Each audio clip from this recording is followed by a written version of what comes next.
listeners and bears everywhere. Welcome to the Sound Bearier, Northeast State's official podcast. We're coming at you here from the Entertainment Technology Studios on the Bluntville campus in the lovely Technical Education Complex building. Come out and see it if you get a chance. My name's Tom Wilson. I'm going to be your co-host for this episode. And we have a new member of the Sound Bearier crew. Oh yes, a new co-host joining us for the first time today, Mackenzie Moore-Gent, and we are delighted to have her here. Also joining us on this podcast, two Northeast State professors who really know their stuff. ChatGPT, that's Generative Pre-trained Transformer. That's what that acronym stands for, in case you were wondering. It's part of artificial intelligence. You've probably read about all that stuff in the paper. Our professors and guests here today are going to talk about that, artificial intelligence and its effect on education and the human mind.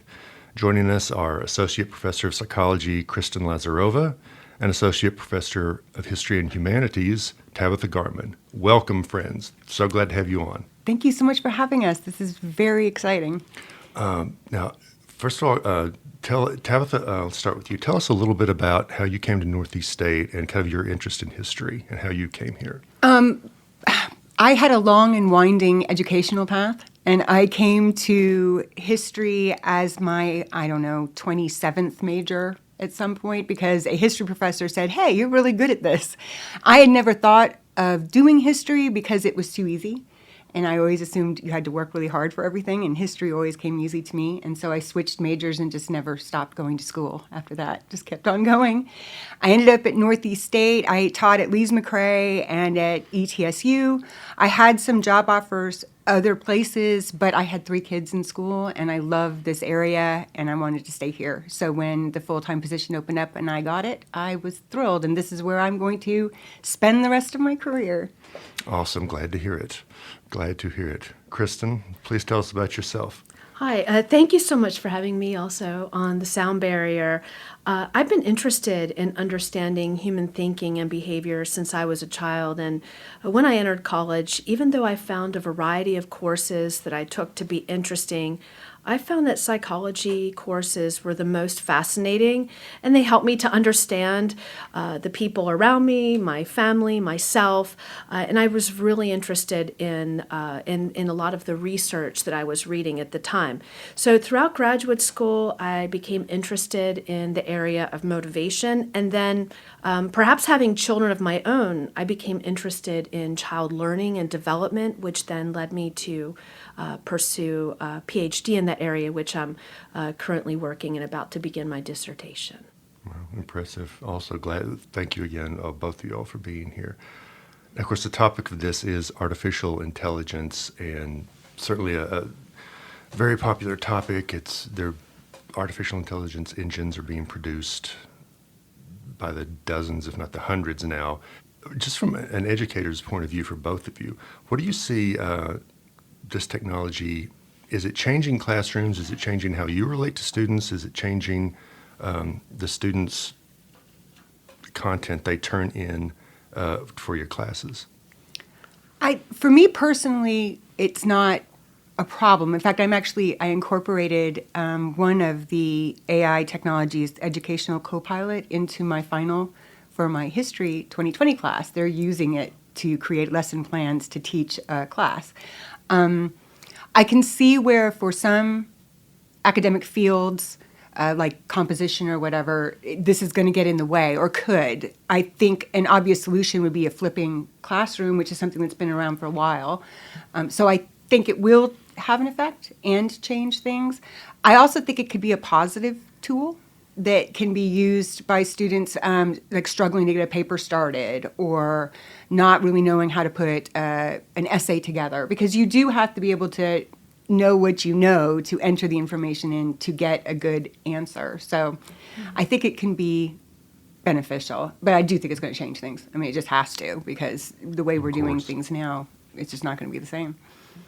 I would agree. I think it's going to change things tremendously, and that it's going to be important for faculty to be aware of these rapid changes and to stay as best they can, at least up to speed with them, if not ahead of those changes, so that they can utilize those new technologies in the classroom. And I think it also is useful in helping faculty to potentially better understand their students. And I say this because I have found for myself that ChatGPT and other forms of AI that use that same type of technology have been useful in helping me to think about examples of concepts or how I might synthesize theories that I otherwise, because of my own limitations as a human being with my own biases, my own perspectives, my own history, my own emotions, may not have otherwise been able to see. And so I think the more that I can think, the more broadly that we're able to think about content, then the more effective we are able to be as instructors. And I think that ChatGPT provides that potential, because when you're asking ChatGPT a question, of course you need to have some background information, but as you do, it may encourage you to think about things that you may not have otherwise thought about before. So I think it's useful from an instructor point of view too. And then the other thing I think is very beneficial is that it provides a higher springboard from which thinking about topics and issues can begin. And again, since we are limited by things like our experiences, our expectations, and our emotions, how we synthesize what we read can be somewhat limited and not necessarily a full reflection of the possibilities. And with this large language model that ChatGPT uses, it's in essence, it's a collective of information. It's taking information, or it has taken information that has been that's coming from multiple sources, multiple perspectives, and I think it reduces that tendency to that we may have, as much as we might fight against it, to seek evidence that may be in line with our current thoughts, beliefs, and values. We can intentionally try to avoid doing that, but I think it is, we as humans, we have our biases just by the virtue of the things that we are interested in. That may leave out other things. And I think AI has the potential to potentially incorporate other things that we may not have ever thought about into that, into our learning, and which then can translate into the classroom. So you're talking about more as how there is a human limitation. We all are limited to how we think and how we perceive and how we build ideas on set a sort of foundation for our ideas. I know that AI has been a concern in content creation fields specifically. People may be intimidated. Well, AI may come up with a more useful campaign or more creative, projects and ideas than I may come up with. But in reality, you can think of it as more of a tool, like you were saying, the human limitation with creativity. There are endless imaginative, aspects of AI. So I know that I've used AI to help me as a tool in some areas I might come in a roadblock with creative projects, and I'll use that as a foundation to kind of get the ball rolling, so to speak, when I feel like I've kind of reached my limit from a creative standpoint. So we've both I've heard you both kind of talk about how this can be used as a tool in the classroom. Are there any instances where like educators should be worried about this, or? I think you should be worried about it if all you're going to do is give your students a research assignment and send them on their way. Mm-hmm. Because at that point, you've lost control of what the student does with it, and they could theoretically pop something in to an AI generator and get the entire essay that way. You have to think more creatively, like you were saying. I also think, and I wanted to piggyback on what you were talking about, of all the purposes on AI, what it could be used for. It's also great for summarizing. You can put in a larger passage and say, summarize it, and then you can compare it with your notes. I'm also a student currently at ETSU in the Educational Leadership Program. Okay. And I've been doing that with some of the stuff that's complicated concepts where I'm struggling to understand it. If you run it through, it'll just summarize it up. So I think my main focus as far as advice to other instructors would be, don't be afraid of it, use it. If you put it into your assignments, if you incorporate it into the work, then no one's cheating. Everyone's using the tool, and then you could use that essay it's generated to do corrections or what have you. But I just think not being afraid of it and not being afraid to learn something new is the most important thing. There are areas we're going to have to be careful of, but to a certain extent, we already had to. That's why we had Turnitin to begin with, was to find places where copy and pasting was being done. And it's always a tendency. And I think also emphasizing, and we had talked a little bit about this before the podcast started, emphasizing the process of learning to the students. It's not a gotcha game where I'm trying to set you up so that you cheat and I'm trying to catch you cheating. It is more about the learning process and the education behind it. The diploma at the end of the trail doesn't get you anything. It's the education behind the diploma.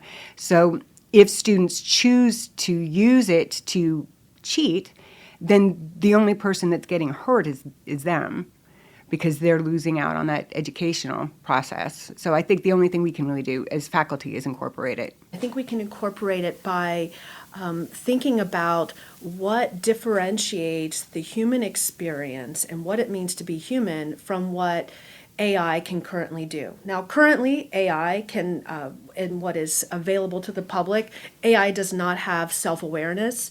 It doesn't have the ability to incorporate emotions and to have aspirations. It does not have the ability to verbally communicate in ways like it can in written form. So there are ways that instructors can adjust assignments or create new assignments that really separate what it means to be human from what AI is, and still utilize what AI is providing the basis of information, a basis of understanding, but then perhaps taking that information and using it in a real world context. And that's really what learning is, and what I think students who graduate will need to be able to do.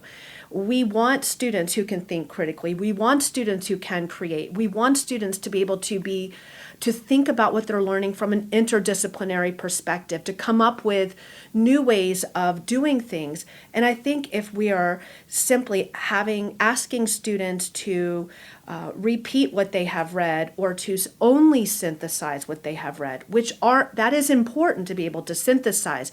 But if that's all we're going to do now, then we're not preparing students for what they need to be as they graduate. Students will need to be able to do the things that, for lack of a better phrase, but that chatbots can't do. And to synthesize is something that they will need to be able to do, but they need to take it many steps further and be able to use what they're learning in a meaningful way. If I can just add on to that too, that what you're saying is so accurate, that you can use this. It's like, I think of the chat as, and this is an oversimplified analogy, but as a English version of a calculator. It takes some of the guesswork and the small things out so you can focus on the bigger issues. So you could technically use chat to come up with a rote essay and then have students go through it and add in personal context or other connections, or like you were saying, synthesizing. There are just so many ways it can be used. And I also think it's important, and this is what got me thinking, it's going to exist after they graduate. So we may as well be showing them how they can use this successfully now. This is how you can use it. This is the limitations of it. This is how you can improve on it. What you need to check.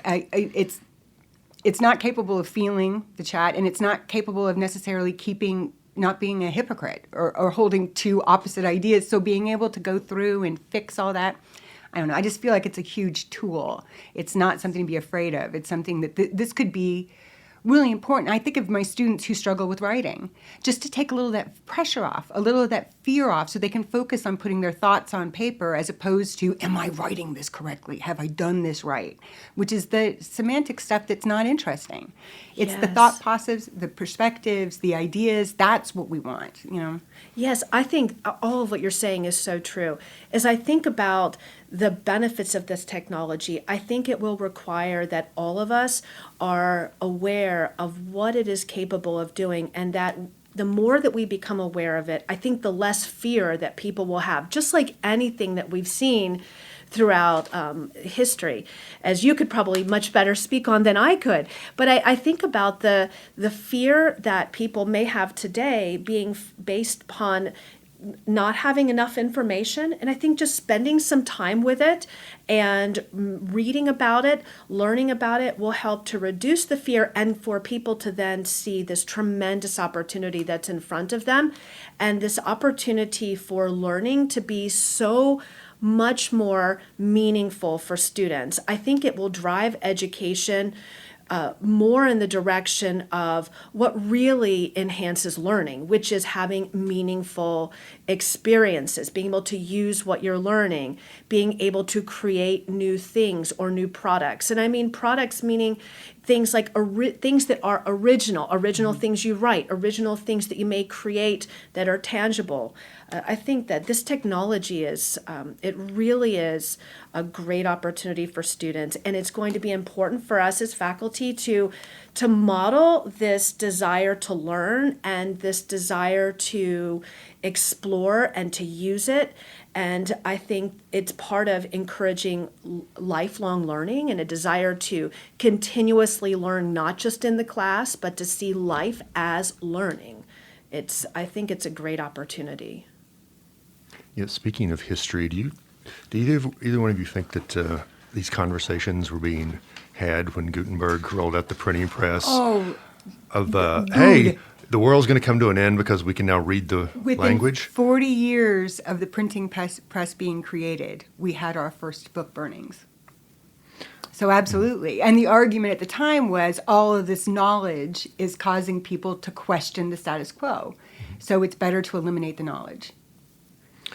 And so, Right. yeah, I think that's the tendency is to say, how do we prevent our students from using this? How do we stop them? And the bottom line is we can't. The technology is here.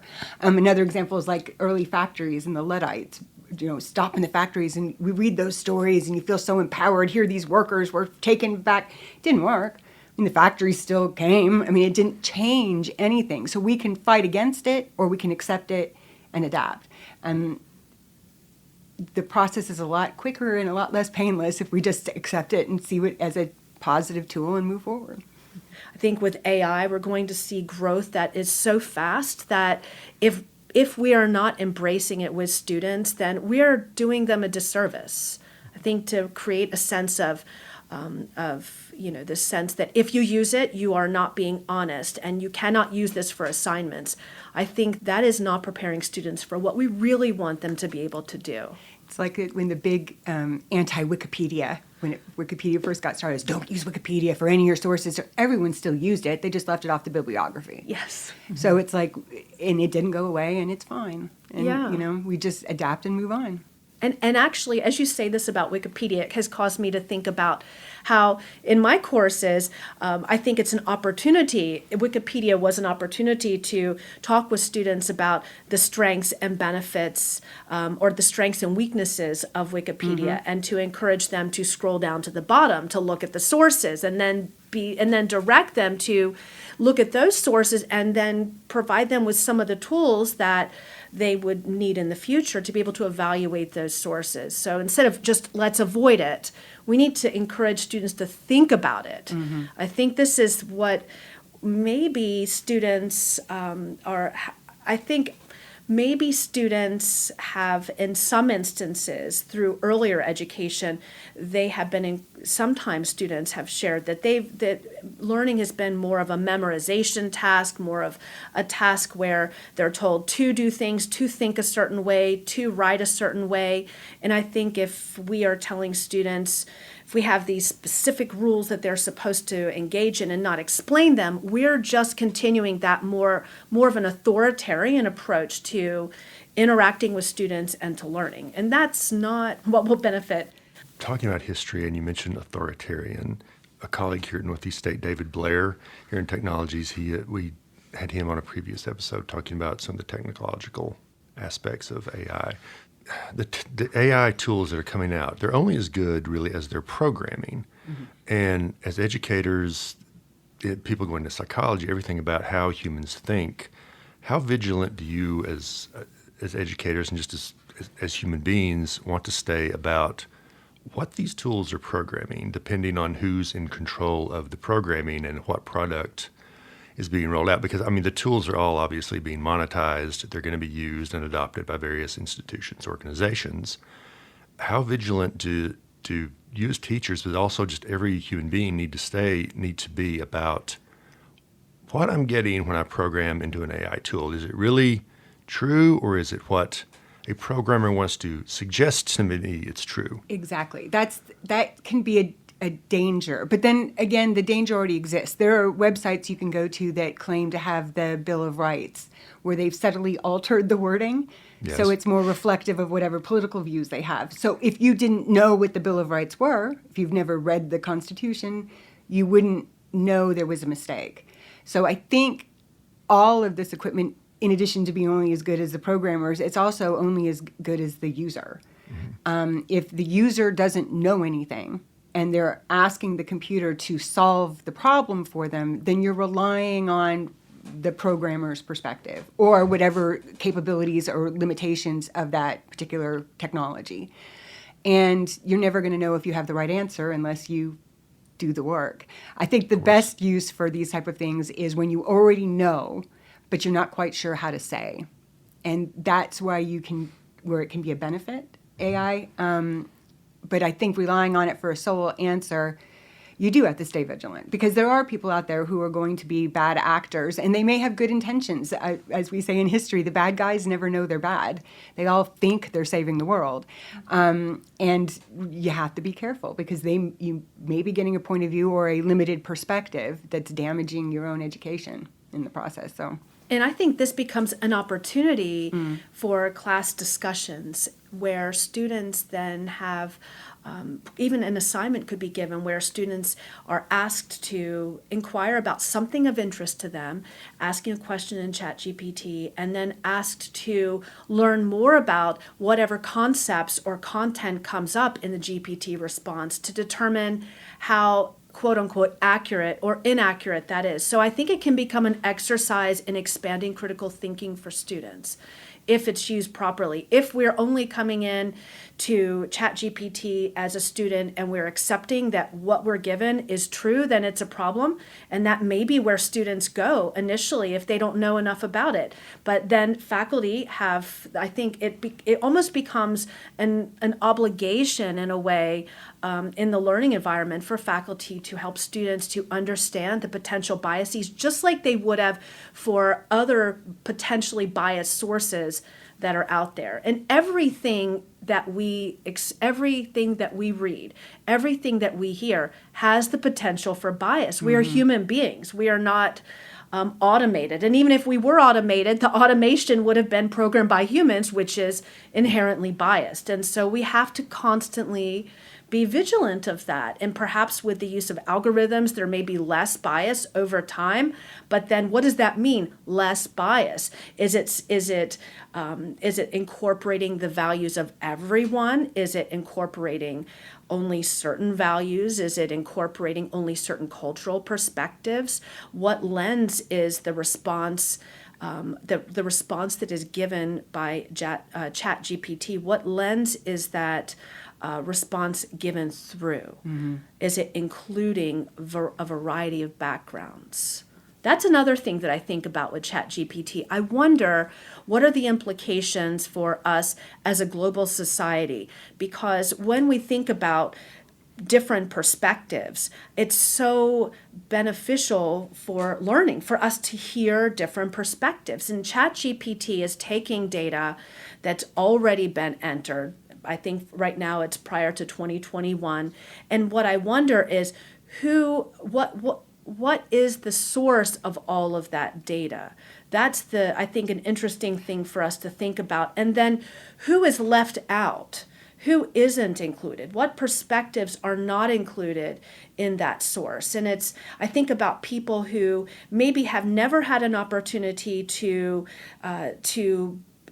perhaps submit anything online, to write anything online, people who live in remote parts of the world whose perspectives are just as valuable as those who have been able to put their perspective online, and therefore their perspective gets included in a ChatGPT response. So we have to think about structures, like power structures, power differentials, the values that ChatGPT, not that it possesses values in a human-like sense, but I think the values that are inherently present in the response that ChatGPT gives, is it reflective of other cultures and other ways of thinking and living? And so then that can be an opportunity for students to think about. It's just even taking something they went through ChatGPT, like for a historical research class, and then asking students to find sources to verify everything in it. You'd still, all of it can be turned into a learning experience. And not to repeat, but it's not going away. No, but it is a great great opportunity for us as faculty to grow as well. Agreed. So, what message would you have to faculty who might be afraid of, AI and its growth? Adapt or die. No. You have to grow. You have to, especially, here's my perspective. We're at a community college. We don't have expectation of publication or anything like that. Our focus is supposed to be on educating. And just like any other career you could have, you need to stay up to date. You need to keep fresh. You need to bring in new equipment and ideas and current scholarship and all of that. This is just another thing we have to absorb and figure out how we can best use it. And ultimately, again, I think it's also important to note that the purpose is to educate the student. If a student is taking a shortcut and trying to do an essay on ChatGPT so that they don't have to learn, then that's something we need to be able to address. Why are you here? What are you trying to accomplish? What are you trying to do here? This is why I'm teaching you what I'm teaching you and why we need to go through this process. And I think most students would be fine with that. It's not, you just have to accept it and figure out how best to use it and stop waiting for other technologies to come along to catch students using it, which is what a lot of feedback I'm getting. Turn it in, we'll update, and it'll catch everybody. And it's like, but if you're having to catch them, then maybe we need to adjust the way we're teaching it so that the inclination isn't as easy to come to cheat or as appealing. If the story, like you were saying, if you make it personal, if you make the essay about themselves or their lives, you can still do the same thing in the reason for having the students write the essay, but they'll be more inclined to write it themselves because it's about them. And I just think there are a lot of ways around it. So be creative. Educational Copilot is an AI where teachers can use it to come up with lesson plans and everything like that. And, try it. How do you incorporate it into your class and see what it comes up with? And use AI, experiment with it, and see what your students see appealing in it. And then we can address it better. Absolutely. I think also what we need to do is that we need to think about the end goal for students. And if we are looking at a future and even a current society where information is so readily available, and to be able to even synthesize is not enough when you graduate from college, that we need to prepare students to be able to create, to think in new ways, to make learning personally meaningful. And this can be done across a multitude of fields. It's not limited to one particular or two particular major areas of study. You can make learning relevant to you. You can be creative. I think that innovation is going to be, that encouraging innovation among students is going to be a key to their future success. And so if that's our end goal, for students to have the ability to differentiate themselves from what technologies are able to do and will be able to do, because we hear about technologies just like they have in the past, but resulting in humans who no longer being needed in certain professions. And so if we know that that's happening, then we have to think, what can we do to help students so that they can do what AI cannot do? What can we do to help them to have better social interactions, to be more empathetic? What can we do to help them to be more creative? What can we do to encourage an interconnectedness or an interdisciplinary approach to learning and thinking? What can we do to help them to be more culturally aware?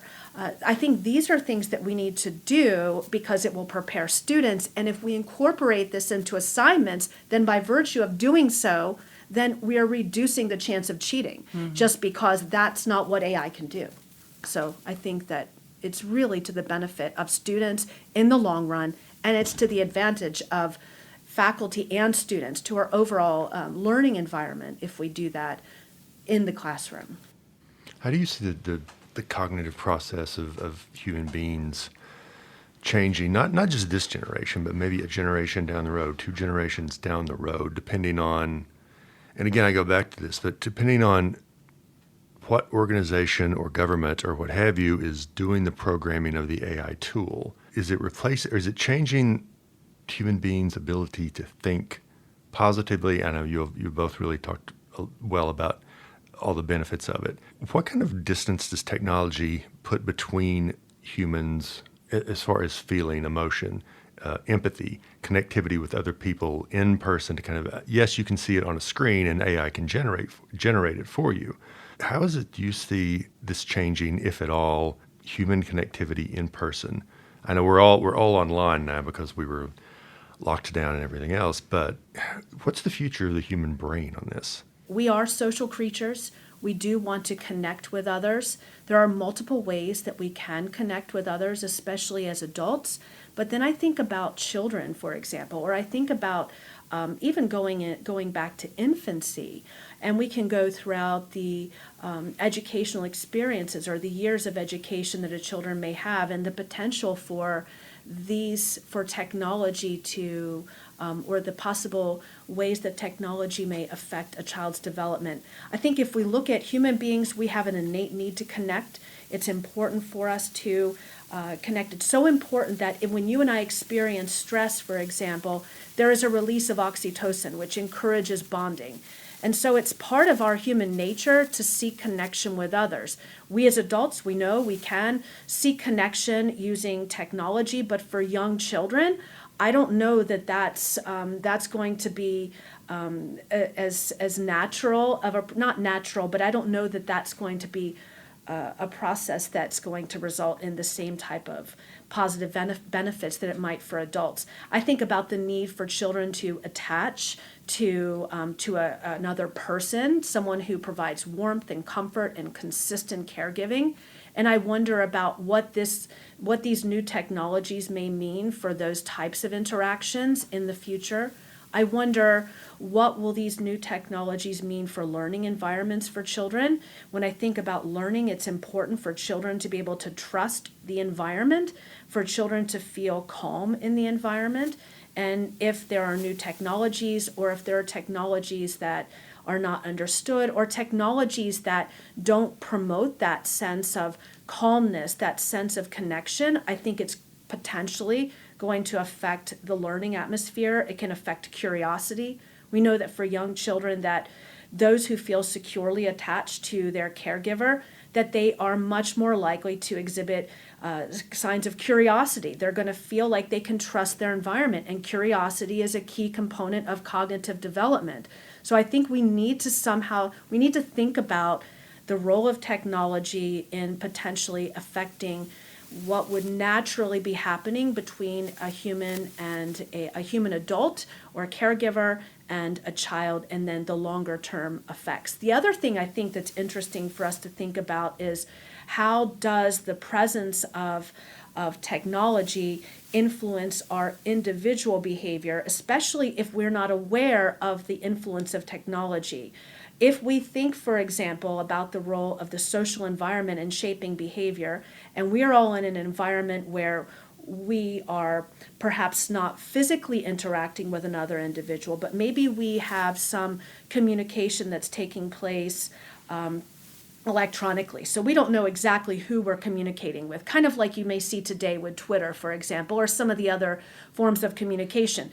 What happens in a social environment is that we tend to often go with what the dominant views are. We see a tendency for people to conform. We see a tendency for people to sometimes give up what they know to be right, or the way that the things that they value, because they see other people doing things, or what they think are people doing things. And there's been some interesting studies.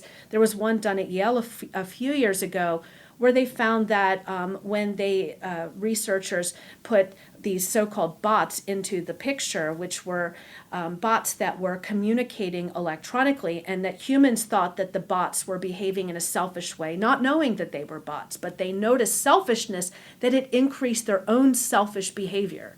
And so I wonder then, what will the implications be for us as humans? A lot of interesting research opportunities, but we have to think about these things sooner than later because this technology is rapidly changing and evolving. I think it's also fair to note that there's already been, I would say, damage from online environments, and it's self-inflicted. When we self-isolate online, we only talk to people who think like we do. That gives you a false sense of the larger perspective, and that more people believe this certain thing. And it's just like living in a small town. You assume that everybody countrywide thinks like the people in the small town, and if you've never traveled, that's your assumption. So whenever you hear anybody who does not agree with whatever your values are in that small town, you assume they're the outlier, and we've already done that to ourselves, which is, in my opinion, damaged curiosity, because we're actually actively encouraged not to seek out other points of view or other perspectives, because that might damage your perspective. So you have to stay isolated. I think AI has the possibility to break through that, because it does gather from so many places, at least right now. Now, as you pointed out, as this gets bigger and bigger, it's going to get more controlled and manipulated, and pretty soon we'll have Pepsi Cola AI that's going to be working Pepsi into every other sentence or whatever. So that's definitely going to happen. That's just the way it is. But at the same time, using a more educational version of AI could pull in these perspectives that you wouldn't consider. So when you're writing your essay and you're coming from a narrow worldview and you're entering this information, the AI could accidentally educate you of other perspectives or other ways of looking at a thing. So I think cognitively we're already struggling, and that's partially because of just the way we've chosen to use the tools we have. But that's a choice. I mean, we're choosing actively to do these things. So I think you bring up so many interesting points, and it makes me think about the importance of us being proactive and really thinking about what we need to be, who we need to be as humans if we are going to compete, I guess for lack of a better term, in a world where AI can do so much. And if we want to differentiate ourselves as humans, which I'm sure everyone would agree that we want to be able to do this, we have to be curious. We have to be able to socially connect. The problem is that this technology often seems like there's the potential for it to work in a completely different direction than is to our benefit. So I think about this, perhaps like you were saying, reducing curiosity, because we continue to seek evidence that supports our beliefs, and we're presented with evidence that supports our beliefs, and so we may not exhibit curiosity. Or I think about technology in the role of the potential role that it has in stifling our ability to have empathy, to be sensitive in social situations, because if we're so reliant on technology and we need experience in order for normal, healthy brain development to happen, and we need learning, we need the opportunities to interact with others in social situations. When we have those opportunities, healthy brain development happens.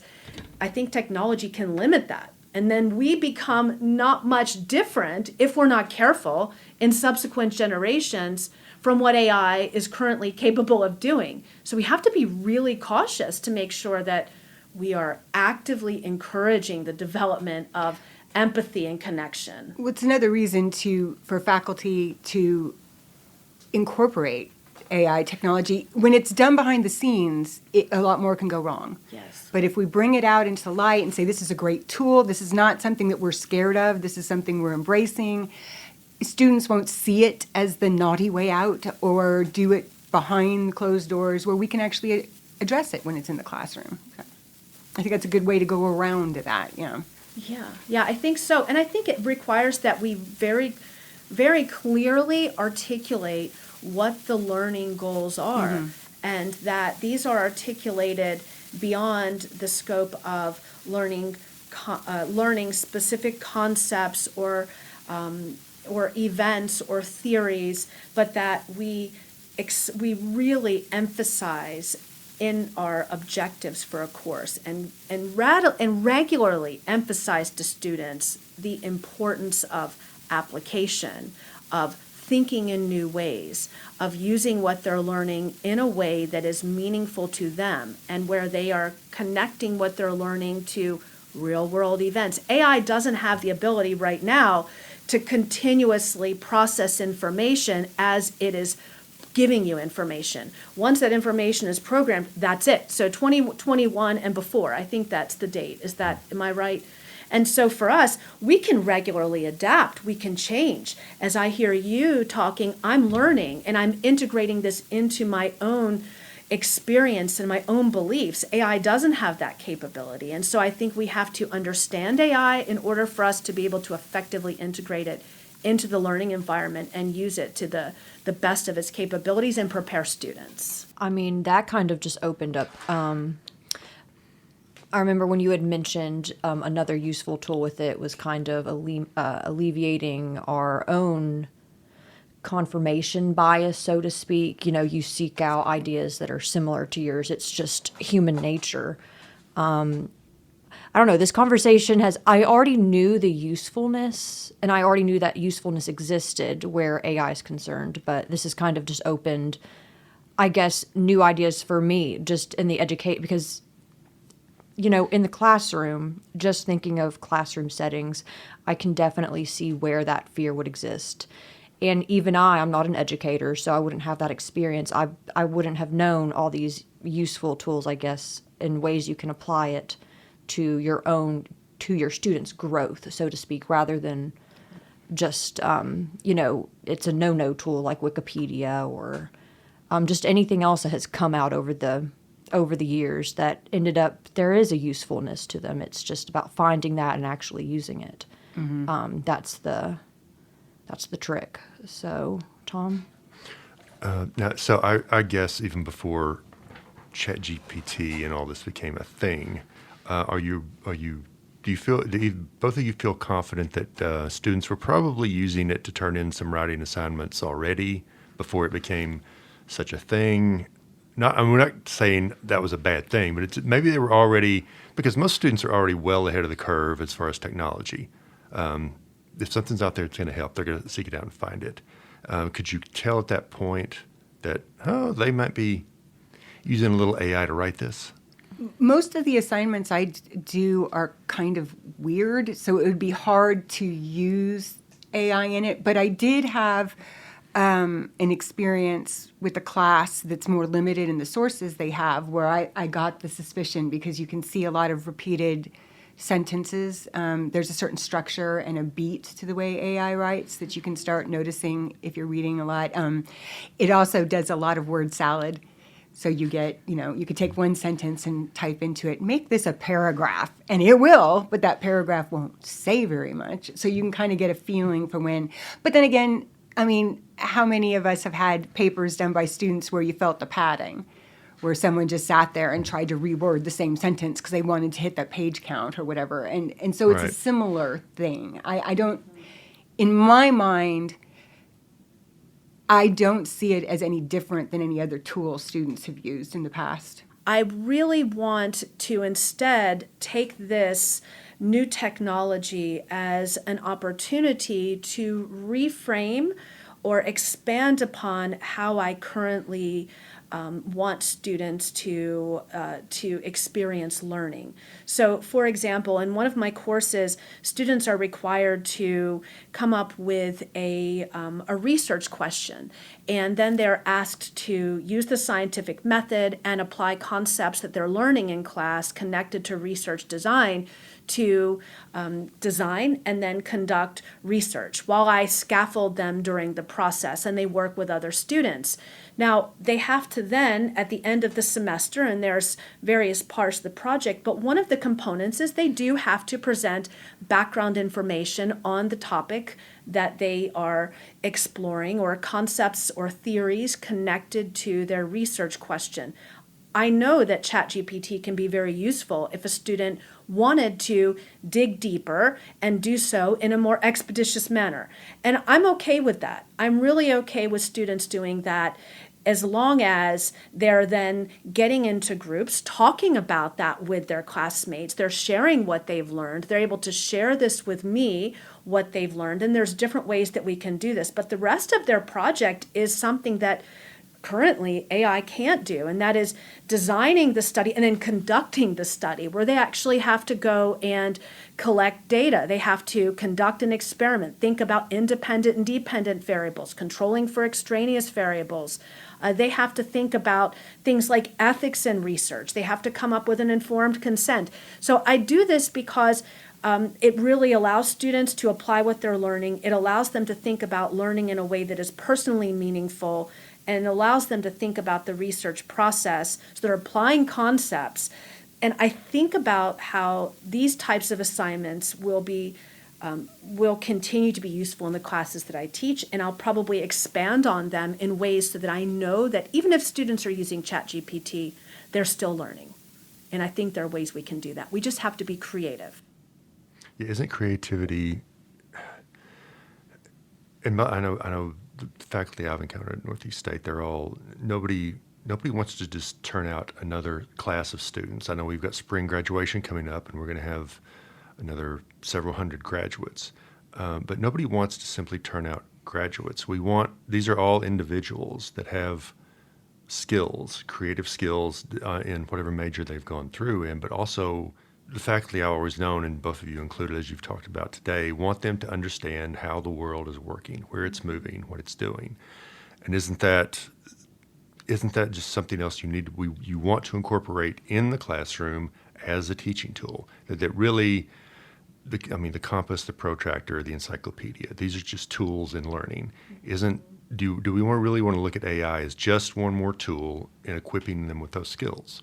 I do. I think that's honestly, who isn't going to use it? That's my thought. When you have to fire off that email and you're tired and you don't know how to word it, having an AI be able to write it out for you, it's a useful tool. And you can think of it as a way of leapfrogging to the more interesting side of academia. That if they have this AI tool to help them summarize a reading or help them get started on an essay, then I can start talking about some of the bigger historical concepts and the background players and all these little details that ordinarily I'd have to cut out, because even as a history teacher, I have to stop and explain how you do these things and all of that.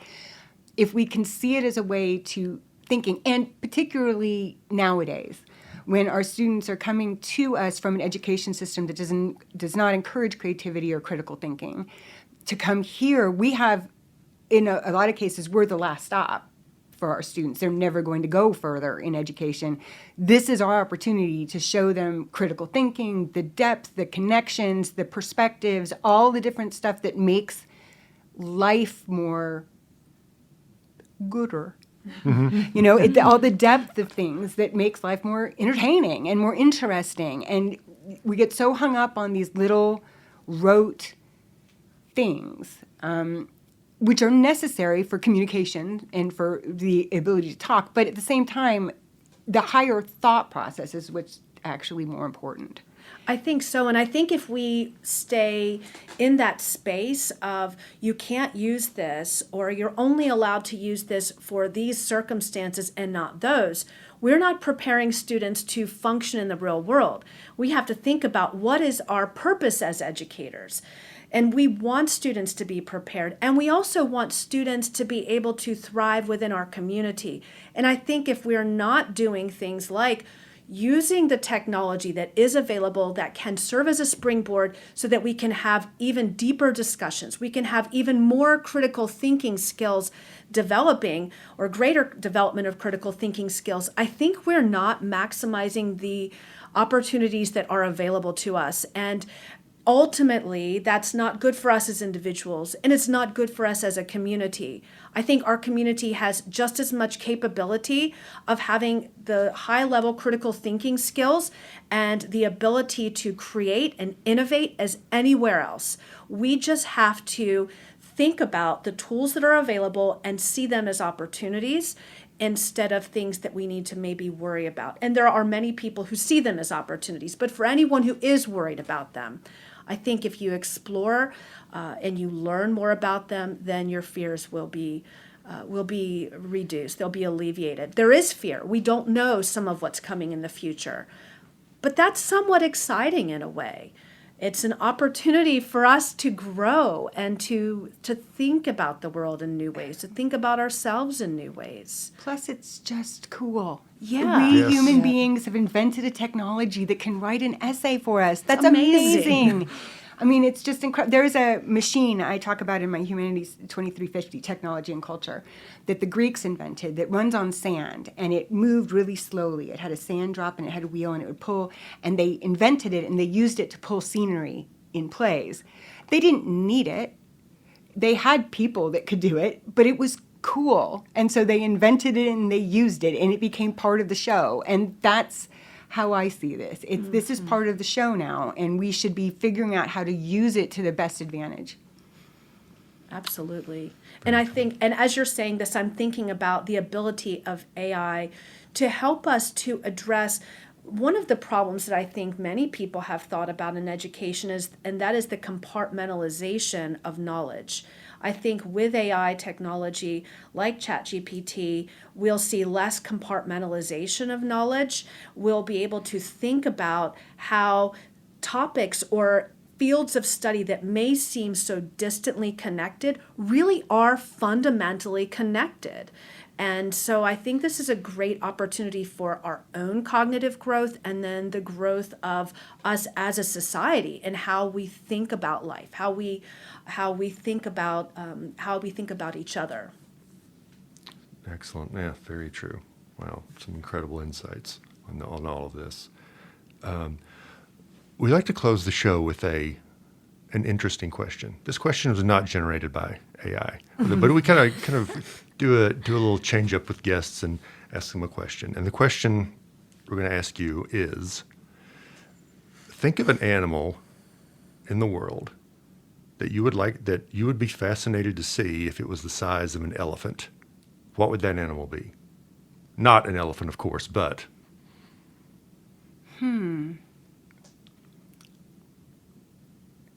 An ostrich.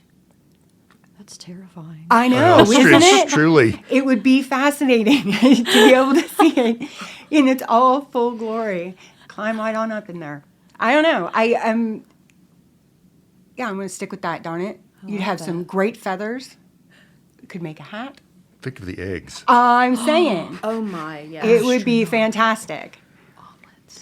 The ostrich. Okay, Kristin, top that. I'm along the bird line. Mine's not probably as interesting as yours, but I do think I would have to say the peacock, the male peacock, because they are so beautiful.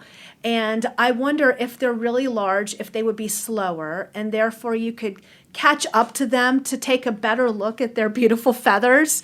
But I think that's what I would go with. Beautiful. Wow, fascinating. Well, very interesting. Ostrich, peacock. There you go. Yeah, the questions are another co-host of ours. I won't mention his name since he's not here, but he is certainly with us in spirit. Mr. Matt Poole. His answer was a duck. Oh, see, it's a bird question, clearly. Birds. People like all birds. It just large points birds. you in the direction of birds. I wonder what that says is, I think it's interesting because the birds that we've selected are not those that we would typically have that much trouble seeing. We're not choosing like the eagle, Leave right? it to They're the ones psychology that- professor to read into this. Question. Perfect. Why are they all partially grounded or spending lots of time on the ground? Not partially, but is there's funny. some variation in that. That's interesting. I wonder what that says about us. What do you think it says about us? Oh gosh, I'm not the expert Let's on that. ask the I just AI. love the Let's question. ask the AI. Ask ChatGPT. Let's ask ChatGPT. We should try that. Ask that question. You'll have to return with that question and answer that's generated. I'm going to do that. I'm going to go back to the office and do that without a doubt now. Maybe That's use a good different idea. versions of ChatGPT because there are different versions that you can use, and it'll be interesting to see what the different versions have to say. A bunch of different birds. A There you lot of go. different birds, Maybe yes. It's a trend. it's a trend. Or maybe it is more similar to us than we think, if that's the case. I'm just... Oh, is it thinking? When does it Is it start thinking? thinking? When is there, because obviously you extend, everything technology extends, and people are more than happy to extend technology for nefarious purposes, but is there a point where it starts thinking, or could we even fathom that right now, or is that all just science fiction? At this point, all technology is bound by human understanding. So even if it was thinking, it could only think like us. I don't know why we would do it, is the main thing I think when I talk to my students about artificial intelligence becoming sentient. It's like, why would we want to do that? Is it coming? Yeah, somebody's going to do it. There'll be some kind of financial application, and that's what's going to crank it out, which is basically what's happened with the AI.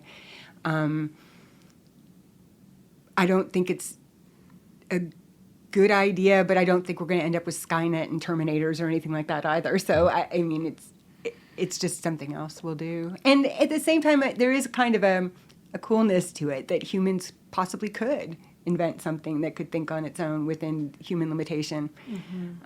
It's interesting as a exercise, but I don't know how practical it would be in practice. I think we have to think too about what does it mean to think? What do we rely on when we think? And does AI or will AI have that ability? What would be required of the technology in order for AI to have that ability? Human thinking involves the interconnection of things that AI currently doesn't have at its as a resource. So I think about things like the interconnection of our memories, of our emotions, of our current reasoning that's taking place, of our decisions, and even our motivations, our aspirations. And I think it's important to note too that human thinking is continuously adaptive and responsive to the changes that take place. And right now, ChatGPT has an endpoint. Human beings, as we do not. I mean, we do in our life in the physical sense, but our thinking, what we base our thinking on, does not, except that the endpoint is right now. For ChatGPT, it's sometime in the past. And so to be able to integrate all of those things that are part of what it means to be human requires tremendous advances in AI. But from everything I've heard and read, the movement is towards an AI that is self-reflective. And so who knows when that will happen. I imagine that with AI, that it will happen faster than we think it will, because AI, again, like we talked about, AI produces just basic GPT produces or generates responses that allow us to go places we may not have been able to go in our thinking or our teaching, for example. And so I think about then, how does this apply to the growth of AI? If we have the synthesis of information that would have required a lot of cognitive effort now taking place in a millisecond, how fast are these changes going to happen as a result within technology and other fields as well? Truly, the future is bright, but certainly a lot of knowns and unknowns. But yeah. Tabetha, Kristin, thank you both so much for being on this. It's been super insightful. Really appreciate all your time and your insights on this subject. It's been really fantastic. Thank you so much. It's been great just chatting about it. It really has. I appreciate the opportunity, and I've enjoyed this conversation. Thank you. Oh, you bet. Did you like this conversation about ChatGPT? Well, you can learn a lot about history, psychology, and over 130 other majors at Northeast State Community College, northeaststate.edu. Visit our website and check us out. We are registering right now for summer and fall terms, so give us a look. We know you've got something you might like. That's northeaststate.edu. Well, that closes up another episode of The Sound Bearier, friends. Check us out on thesoundbearier.net, thesoundbearier.com. You can also check us on any of your favorite streaming platforms, be it Amazon Music, iTunes Radio, Apple Podcasts, Google Podcasts. We're on them all. Go out there and check it out. Listen, subscribe, leave us a review if you'd like. Until then, next time we will see you on the next episode of Sound Bearier.